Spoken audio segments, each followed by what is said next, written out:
ये है आप लोग के बीच गोल्ड का चार्ट। जो लोग मेरे चैनल को फर्स्ट बार व्यू कर रहे हैं वो चैनल को सब्सक्राइब कर लें, और जो लोग ऑलरेडी सब्सक्राइब किए हुए हैं वो वीडियो को लाइक कर दें। जैसा कि हमने प्रीवियस वीक गोल्ड में फॉरकास्ट किया था और हमने अपने सारे व्यूअर्स से बोला भी था वीकली वीडियो में, गोल्ड जैसे ही 2070, 2075, 2080 का एरिया जाए हम लोग सेल लेंगे, और हम लोग का जो एसेल रहेगा वो 2093.50 का एसेल रहेगा, और जो टारगेट रहेगा 2050, 40, 30, 2020 और 2000 का एरिया रहेगा। तो उन लोग का तो एसेल तो काफी शॉर्ट था और टारगेट काफी लॉन्ग था। ये देख लीजिए आप लोग वीडियो वीकली 2078 से मार्केट डाउन, और ये जो इसका लो था 2024 का था। तो जिसने वीडियो देखकर ही सिर्फ ट्रेड लिया होगा वो लोग काफी प्रॉफिट में होंगे। आइए हम लोग डॉलर इंडेक्स का चार्ट देखते हैं। ये डॉलर इंडेक्स का चार्ट है। हमने प्रीवियस वीक बोला भी था कि ये जो डाउन साइड में अपने सपोर्ट साइड में ये वीक क्रिएट किया है डॉलर इंडेक्स, इसका जो नेक्स्ट टारगेट अप साइड का रहेगा, और वैसे ही ट्यूसडे को मार्केट ओपन हुआ और इसका जो टारगेट था वो अपना फुलफिल किया। ये डाउन साइड में वीक भी नहीं क्रिएट किया और ये अपना टारगेट फुलफिल किया। नेक्स्ट वीक डॉलर में ऐसा हो, थोड़ा सा डॉलर डाउन है और उसके बाद फिर ये अपना टारगेट, फर्स्ट टारगेट 102.876 और सेकेंड टारगेट जो है इसका 103.600 के आसपास रहेगा।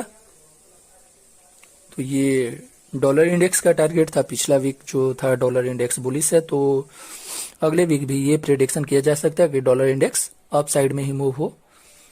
डॉलर इंडेक्स का हम लोग डेली का चार्ट देखते हैं। तो जैसे डेली में अनडिसाइडेड कैंडल बनाया हुआ है डॉलर इंडेक्स ने, वैसे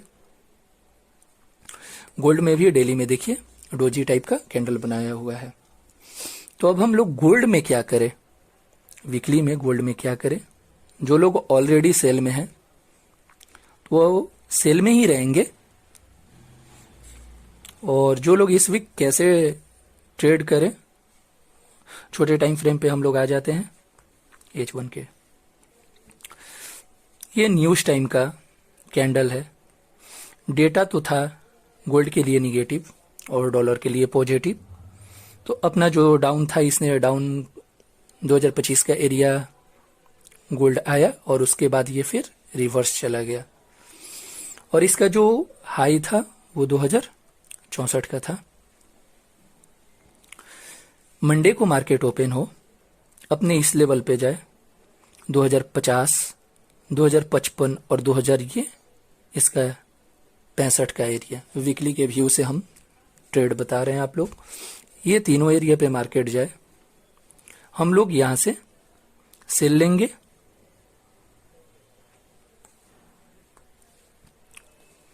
हम लोग यहां से सेल लेंगे, और जो हम लोग का एसेल रहेगा वो इसके हाई के ऊपर रहेगा।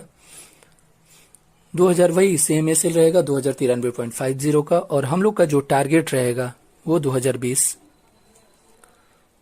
फर्स्ट टारगेट 2020, सेकेंड टारगेट आपका रहेगा 2007 का एरिया, थर्ड टारगेट जो रहेगा आप लोग का 2000 और 1900, ये लास्ट आपका टारगेट रहेगा 1982, 80 का एरिया। और जैसे ही मार्केट 1982 और 1980 का एरिया, और जैसे ही मार्केट 1970 के नीचे डेली का कैंडल क्लोजिंग दे, 1970 के नीचे डेली का कैंडल क्लोजिंग दे,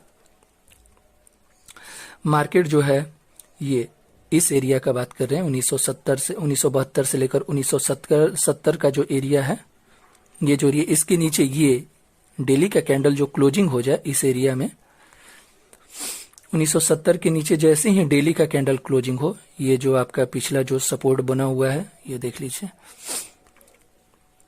तो ये जो एरिया है, इस एरिया के नीचे ये अपना वीक क्रिएट किया हुआ 1973 के, इसके नीचे डेली का कैंडल क्लोजिंग दे, 70 के नीचे डेली का कैंडल क्लोजिंग दे। हम लोग का जो नेक्स्ट टारगेट फिर हो जाएगा आप लोग का 1950, 1940 और 1930 का एरिया। लेकिन ये भी ध्यान रखिएगा, ये जो 1940, 1930 ये एक अच्छा बाइंग एरिया है लॉन्ग टर्म के लिए, शॉर्ट टर्म के लिए नहीं बोल रहे हैं, लॉन्ग टर्म के लिए ये अच्छा बाइंग एरिया है। मार्केट 1970 के नीचे डेली का कैंडल क्लोजिंग हो तो ऐसा भी हो सकता है 1980 से ही रिवर्स हो जाए मार्केट, तो वहां पे क्योंकि 1980 और 1973 का जो एरिया है ये एक डिमांड एरिया है, और फर्स्ट टाइम मार्केट जैसे ही, ये एक माइंड में रख लीजिएगा, डिमांड एरिया पे आता है वहां से मार्केट रिजेक्ट करेगा ही करेगा, चाहे वो 50 पिप का हो चाहे 100 पिप का रिजेक्शन हो, लेकिन रिजेक्शन होता ही होता है।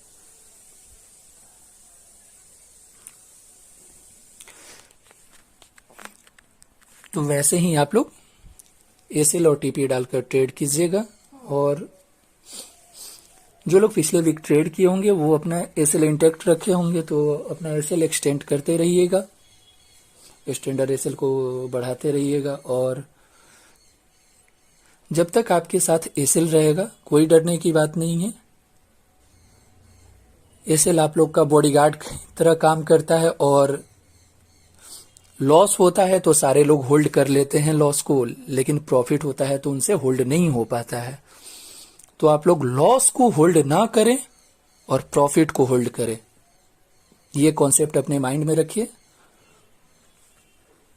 तब आप ट्रेड में कुछ अच्छा कर सकते हैं। नहीं तो जब तक ये कॉन्सेप्ट रहेगा कि हम लोग प्रॉफिट को कट करेंगे और लॉस को होल्ड करेंगे, तब इस मार्केट से तो कोई भी पैसा नहीं ले सकता है, सिर्फ डूबना ही डूबना है। और जब आपका थिंकिंग ये रहेगा कि हम लॉस को कट करेंगे, लॉस बुक करना है, प्रॉफिट होल्ड करना है, जब ऑप्शन है आपके पास स्टैंडर्ड एसएल डालकर प्रॉफिट को होल्ड करने का, तो उसको किया कीजिए, ज्यादा से ज्यादा स्टैंडर्ड एसएल हिट होगा, फिर उस लेवल पे जा रहा है, लेवल से आप फिर सेल का या बाय का जो भी हो लेवल हो, जैसा भी हो, वहां से आप ट्रेड पकड़िए। और वैसा नहीं है जैसे आपका बड़ा लॉट है तो जाहिर सी बात है प्रॉफिट दे रहा है, जैसे मार्केट 2030 के पास आया, जिन्होंने 2078 से सेल लिया था 2030 के पास आया, ठीक है, आप अपना 80% प्रॉफिट बुक कर लीजिए, 20% को स्टैंडर्ड एसएल पे डाल दीजिए, ये सारा सुविधा तो आप लोग के पास है। एसएल एक्सटेंड करके स्टैंडर्ड एसएल डाल दीजिए, तब किस चीज का प्रॉब्लम है, क्यों इतना पैनिक